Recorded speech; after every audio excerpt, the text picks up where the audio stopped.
Olá, no programa de hoje, a rede nas eleições em BH e na oposição ao governo Zema.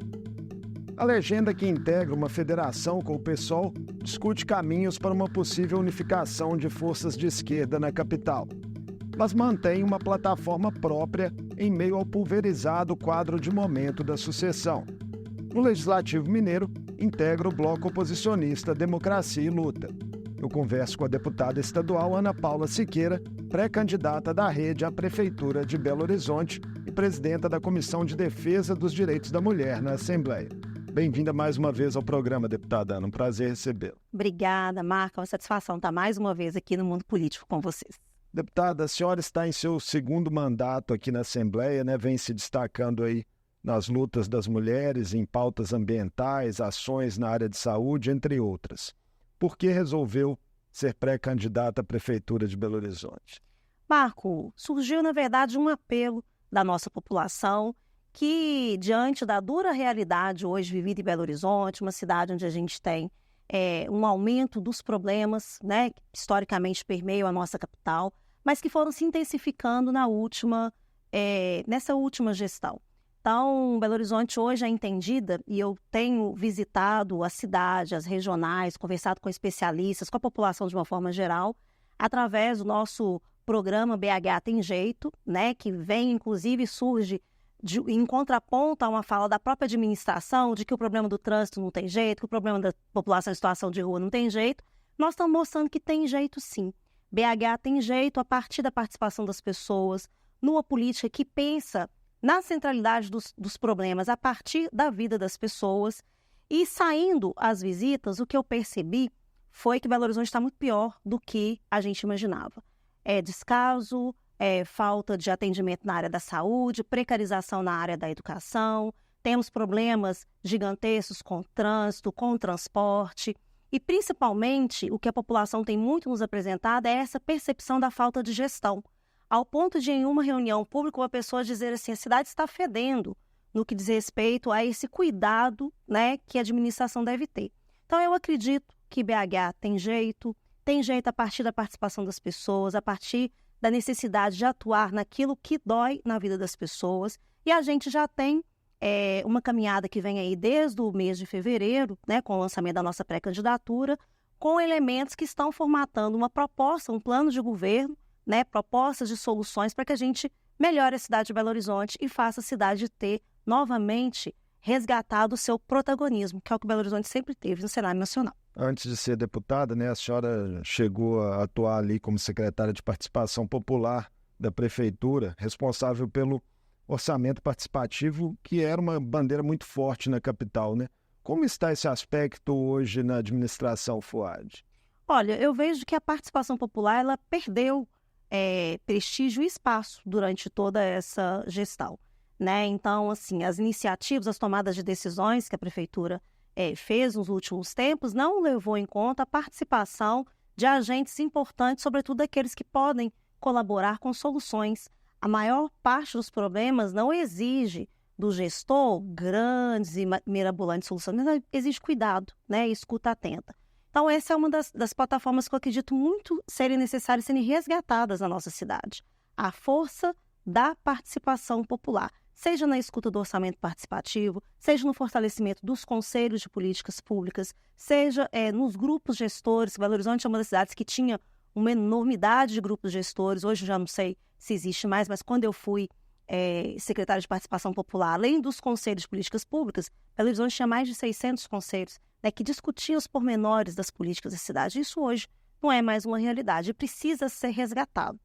Como que a senhora recebeu os resultados das recentes pesquisas Datatempo e Quest, nas quais o deputado estadual Mauro Tramonte, do Republicano, está liderando com folga? O que os números indicam para o seu campo, né, de esquerda? Sim, eu recebi assim com novidade, porque o Mauro ainda não tinha se posicionado efetivamente como um pré-candidato, então são pesquisas que vêm depois desse novo posicionamento, se apresenta como a melhor percepção da população, mas mostra que Belo Horizonte está ainda num cenário muito complexo, um cenário que eu diria até aberto, né? Em vários momentos da vida da cidade, nós já tivemos pessoas que lideraram pesquisa, pessoas que estavam abaixo da pesquisa e que de repente viraram né, prefeitos da cidade, as pesquisas são um termômetro, né? Eu percebo que existe, inclusive, dentro do nosso campo progressista, uma movimentação de posicionamentos de pré-candidatos e acredito que essa reta final de pré-candidaturas vai ser fundamental para conectarmos a expectativa e necessidade da população aos efetivos projetos para a cidade que visem soluções práticas para a vida das pessoas. A população de Belo Horizonte ainda é uma população que luta por garantia de direitos básicos, como acesso às cirurgias eletivas e a consultas especializadas. Em uma das visitas que nós fizemos do BH Tem Jeito, na região oeste de Belo Horizonte, eu encontrei uma senhora que nos reportou que ela está desde antes da pandemia, ou seja, desde o ano de 2019, aguardando uma consulta especializada para uma cirurgia eletiva. Isso, gente, não tem condição de permanecer, isso é inadmissível. Tem que ter jeito. E uma das ações que a gente apresenta na nossa proposta é iniciar o governo com o BH Tem Jeito na saúde, zerando as filas de espera e dando dignidade para essa população. Deputada, falando aí das articulações, né, partidárias e eleitorais que estão pendentes, um grupo da rede ligado ao ex-deputado Paulo Lamarque chegou a afirmar à imprensa que a senhora teria se lançado pré-candidata sem um debate prévio no partido. Há hoje uma divisão de que tamanho dentro da rede na executiva estadual e municipal de Belo Horizonte? Olha, há visões diversas sobre a cidade, né? Acho que nós temos pontos de vista diferentes sobre Belo Horizonte, como está, como pode ficar. São questões internas que vão se acomodando ao longo do tempo, né? Nesse momento, assim como a maioria da população, eu entendo que não dá para ficar como está. Belo Horizonte vem passando um processo onde ela está perdendo liderança em políticas que já foi exemplo para o Brasil e para o mundo. Alguns integrantes da rede estavam na administração FUAD, né? Estão. Ainda estão, né?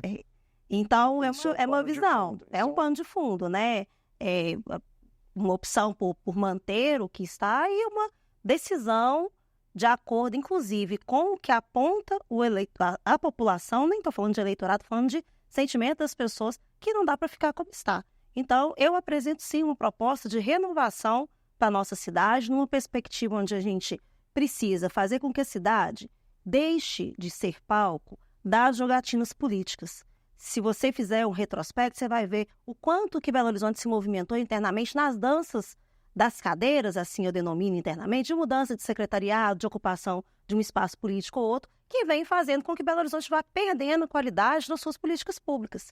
Né? Quando a gente faz um recorte, por exemplo, na educação, vai conversar com uma mãe, com um familiar de uma criança com deficiência ou com autismo. Ela vai te dar um retrato explícito de que essas crianças elas não estão recebendo o que é garantido por lei para elas de assistência às suas crianças. Creches que não atendem as crianças, por exemplo, em tempo integral, o que seria, inclusive, uma solução para resolver não só a questão de segurança das crianças, como também promover uma autonomia financeira e uma perspectiva de empregabilidade para as mães. Porque se a creche não funciona em horário integral, ela não atende essa perspectiva, né? Então, são questões que vêm aí que essa mudança na administração acaba que não tem contribuído, né? Na federação com o PSOL há também divergências, né, nesse momento aparentes. A deputada estadual Bela Gonçalves se apresenta como pré-candidata, né? Quem é, afinal, pré-candidata oficial da federação? Essa é uma decisão que vai ser tomada, o fórum adequado para a decisão são as convenções partidárias que iniciam a partir de 20 de julho, né? Esse é o fórum onde se define as candidaturas. A senhora mantém a sua pré-candidatura? Mantenho a minha pré-candidatura com um compromisso de fazer aquilo que for melhor para a nossa cidade a partir de um programa, né? Eu trabalho na linha programática, não dá para poder fazer aliança sem ter, de fato, uma consistência em programas que apresentem para a cidade as soluções que a população precisa. Nas últimas semanas, a senhora se reuniu com a deputada federal, né, Duda Salaber, do PDT, outra pré-candidata PBH, e Bela Gonçalves tem mostrado ali maior alinhamento ao pré-candidato do PT, Rogério Correia. Esse grupo todo ainda pode caminhar em uma frente única e quais as condições que a senhora vê para que isso aconteça? Acho que o exercício do diálogo franco, construtivo, propositivo para a cidade, é o primeiro caminho para que essa convergência, que é desejável, que é até natural, né? Podemos dizer assim, seria natural que ela pudesse acontecer. Acho que precisamos conversar ainda mais, e nós estamos conversando, né? A gente dialoga sempre entre todas as pré-candidaturas que estão postas. Agora, a gente precisa realmente chegar num ponto de convergência onde o principal é o programa que está sendo apresentado e que está sendo discutido, né? Hoje, Belo Horizonte precisa, reafirmo aqui, discutir e apresentar soluções práticas para os problemas reais da vida da nossa população. A gente não pode se dar o direito de fazer as discussões que desconectam da realidade da nossa população. O eventual apoio de todo esse grupo ao prefeito Fuad, porque isso ainda se especula, né, em bastidores políticos, se viria algum pedido de cúpulas nacionais, enfim, do próprio presidente Lula. Mas isso já em primeiro turno é algo fora do radar? Olha, dentro do debate que nós estamos fazendo, né, das pré-candidaturas postas nesse campo, não se discute essa perspectiva desta unidade, né? Nesse momento, o que o campo entende é a necessidade de um novo posicionamento e de uma renovação na prefeitura. E quais seriam os melhores critérios para a senhora, no sentido de se definir um cabeça de chapa em uma frente unificada de esquerda?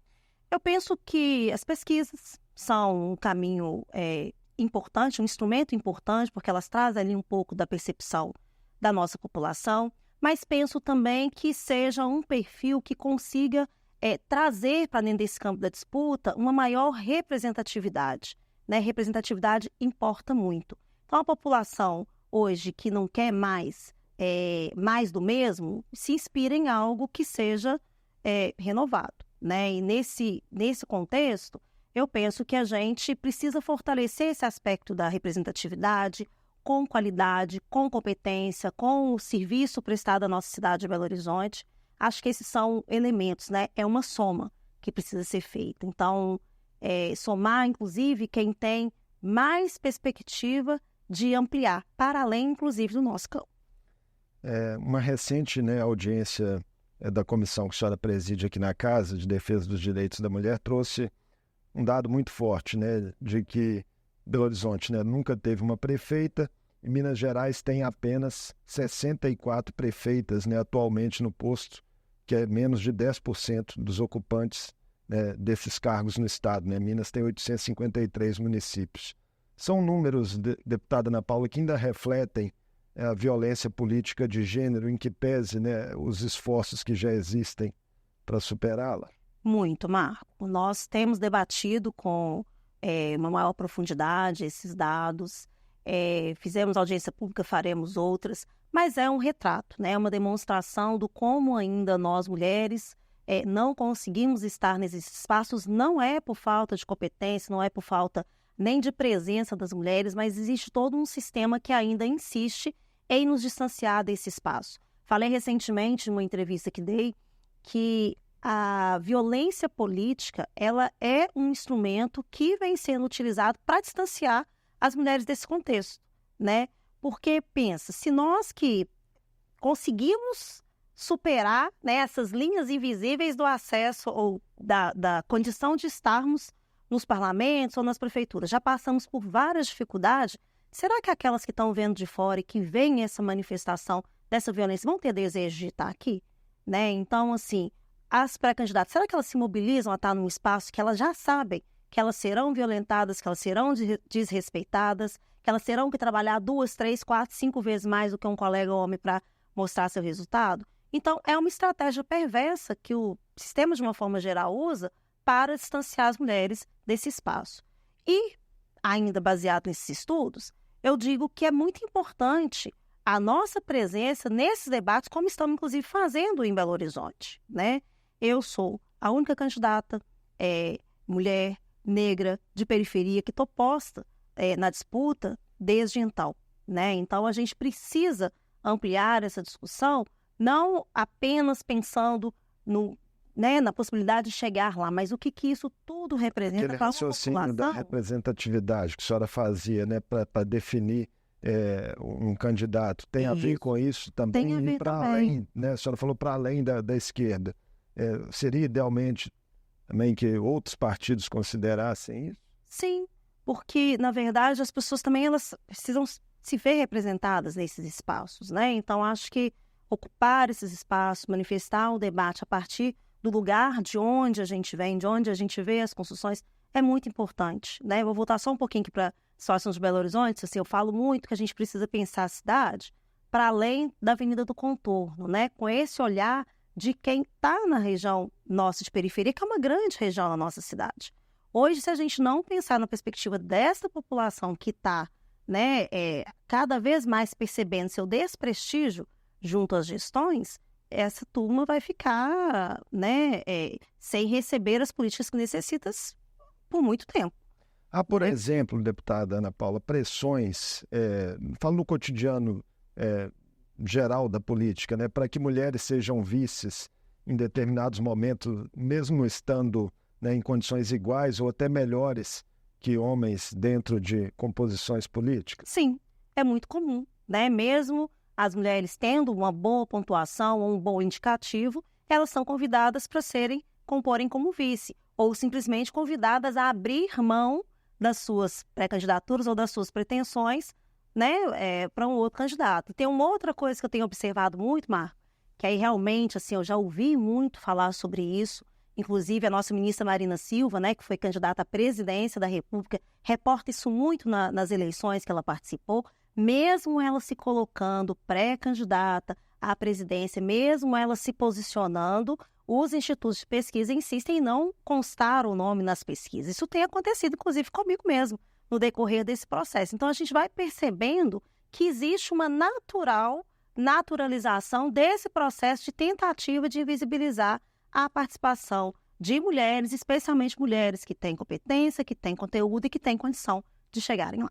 As atuais regras de financiamento de campanha, deputada Ana, e composição de chapas, são, a seu ver, suficientes para que a participação política das mulheres vá evoluindo gradativamente, ou seria necessário dar passos adiante? Por exemplo, a quem defenda reservas de vagas em parlamento. O que a senhora pensa a respeito?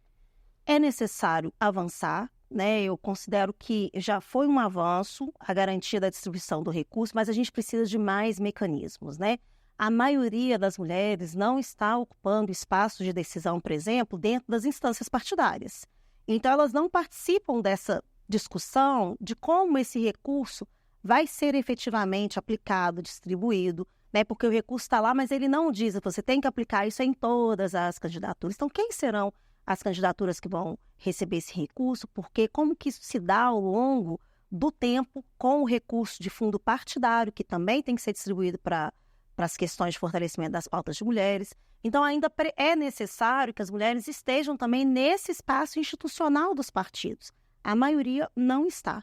A maioria se conecta nesse momento eleitoral, né? Vem ali para uma construção, ela entra numa questão de construção de chapa, mas ela não está conectada com a discussão partidária, que é o que vai fazer garantir ou não, né, esse financiamento para ela. Então, acho que precisamos avançar na maior participação das mulheres dentro das instâncias dos partidos, dentro das discussões dos partidos, para que o recurso seja algo que vá solidificar a presença dela. Mas se ela está distante, ela não vai discutir. Isso não é uma situação que acontece no meu partido, por exemplo, que nós já temos uma inovação onde, obrigatoriamente, na posição de presidência que a gente chama porta-voz, nós temos um homem e uma mulher, né? Essas mulheres deveriam estar ali fazendo essa divisão. A questão da cota de vagas é algo muito interessante da gente discutir, importante da gente avançar. Tem algumas experiências internacionais, né? Experiências internacionais, ia falar agora da presidenta que foi recentemente eleita, né, no Chile. No México. No México. E ela já vem lá no México, eles já conseguiram a questão da paridade, né? Você trouxe o dado aqui dos 853 municípios com 64 prefeitas, né? Se a gente não tiver um mecanismo de reserva, a gente não vai conseguir ocupar esse espaço, né, nas próximas décadas. Então, é algo para ser feito para otimizar a maior participação. E digo mais, Marco, quando a gente tem mulheres participando dos espaços de decisão política, a gente melhora não é a vida da mulher, a gente melhora a vida da sociedade como um todo, porque a capacidade de pensar de forma mais ampliada, isso já vem, né, na percepção da participação das mulheres, já vista aqui na casa.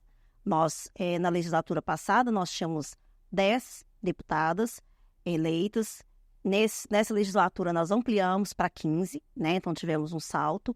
E quanto mais a participação da mulher, melhor a gente traz a análise e a participação dos projetos voltados para a política de mulheres. E não é só pela participação das mulheres, dos deputados também. Ainda temos um tempinho de entrevista. Eu queria falar com a senhora um pouco da pauta da Assembleia. Tem um projeto muito importante, né, que está sendo alvo de seminários nesse momento, que é o do Estatuto da Igualdade Racial de Minas Gerais. A senhora é uma das autoras, né, desse projeto, ao lado de outras 3 deputadas, também mulheres, negras. Sim.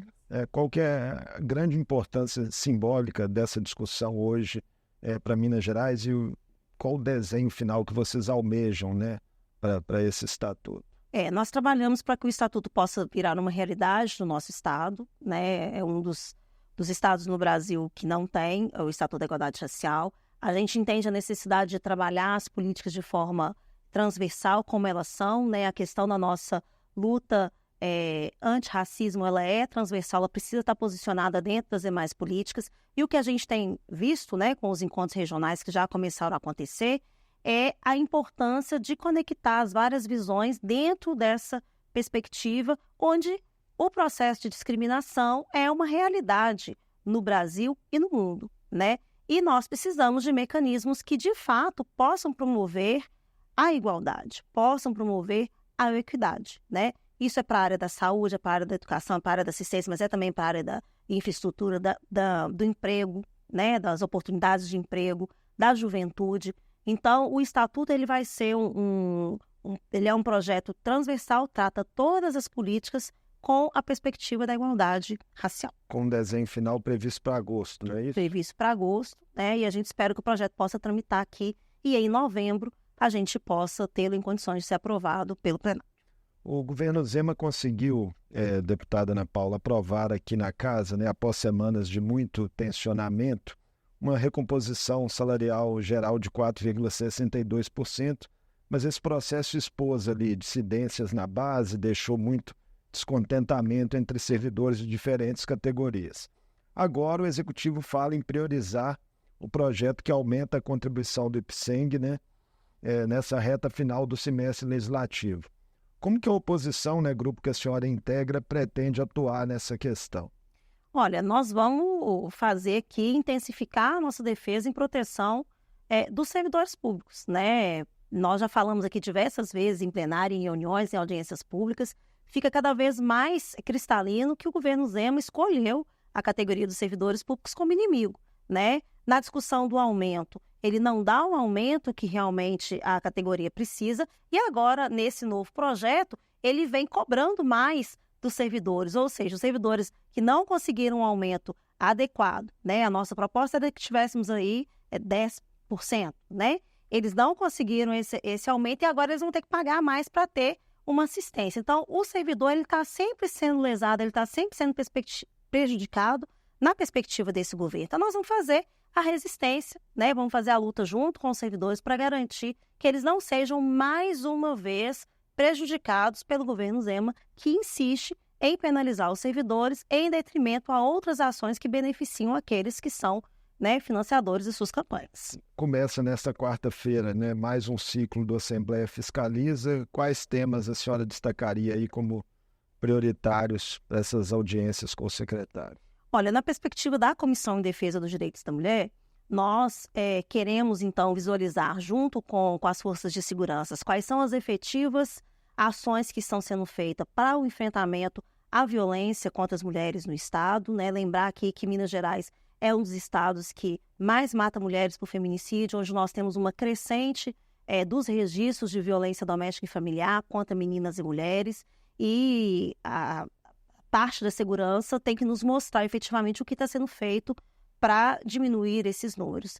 Na mesma ponta, nós vamos discutir com a CEDESE, né, que inclusive tem várias leis que nós aprovamos aqui na casa, que o governo ainda não colocou, não fez a regulamentação, não estão rodando, são projetos que visam aí uma maior assistência, sobretudo às mulheres vítimas de violência, para dar a elas a dignidade necessária e combater isso que é um absurdo, né? O que nós vivemos hoje no Brasil e Minas Gerais não está fora, é uma epidemia de uma violência que mata as mulheres, se não fisicamente pelo feminicídio, mata nas suas expectativas de ter no território mineiro uma tranquilidade para se viver. Eu acho que esses são os eixos principais, né, da nossa cobrança, da nossa fiscalização. Queria também acrescentar, na perspectiva da CEDESE também, quais as ações estão sendo feitas para promover a maior participação das mulheres, né, no campo, por exemplo, das oportunidades de emprego. Né? Nós sabemos que também, ainda no mercado de trabalho, as mulheres são mais prejudicadas, né, num contexto geral, seja com as oportunidades de emprego ou seja com o próprio salário. Né? Rapidinho para a gente encerrar, que estamos com o tempo acabando. A Assembleia discute também nesse momento, né, as providências para se prevenir ali dos efeitos das crises climáticas, né, nas diferentes regiões do Estado. A senhora também tem participado, né, de algumas agendas. Como é que a senhora tem visto essa movimentação? É uma movimentação importante, né? A questão da crise climática, agora a gente já fala até da emergência climática. Isso é fundamental para um estado como o estado de Minas Gerais, com uma diversidade regional muito grande, né? Muita seca, muita água em alguns lugares. E a gente precisa ter um plano de ação para o estado, né? A gente viu agora essa tragédia no Rio Grande do Sul, mas no ano passado não foi diferente aqui em Minas e várias regiões. Eu sou autora de um projeto que também já tem um pensamento de deixar o Estado já numa situação de emergência climática para que as ações possam ser melhor pensadas e estarem acessíveis quando necessárias. Mas é fundamental, né? A questão da emergência climática, da seca, ela é algo que chama muita atenção. O parlamento precisa estar preparado também com iniciativas. Então, todo esse trabalho de escuta regional que está sendo feito nesse projeto é importante para a gente poder consolidar também um pacote de ações que vamos apresentar ao governo de Minas para serem implementadas e, com isso, proteger, sobretudo, os mineiros e as mineiras das possíveis situações que nós vamos enfrentar aí nos próximos anos. Deputada Ana Paula, muito obrigado por mais essa participação conosco aqui no Mundo Político. Te agradeço, Marco. Conversei com a deputada estadual Ana Paula Siqueira, pré-candidata da Rede à Prefeitura de Belo Horizonte. Falamos sobre os posicionamentos da legenda no quadro sucessório da capital e em pautas em debate na Assembleia. E ainda do enfrentamento à violência política de gênero no Estado. E a gente termina reforçando o pedido de ajuda às milhares de famílias atingidas pelas enchentes no Rio Grande do Sul. A Assembleia de Minas integra a corrente de solidariedade. E se você puder contribuir, acesse o QR Code aqui na tela e faça uma doação. O Pix SOS Rio Grande do Sul é o CNPJ 92958 800/1000 ao contrário, dígito 38, em conta do Banrisul. Não deixe de conferir o destinatário. O Mundo Político fica por aqui. Obrigado por nos acompanhar e até o próximo programa.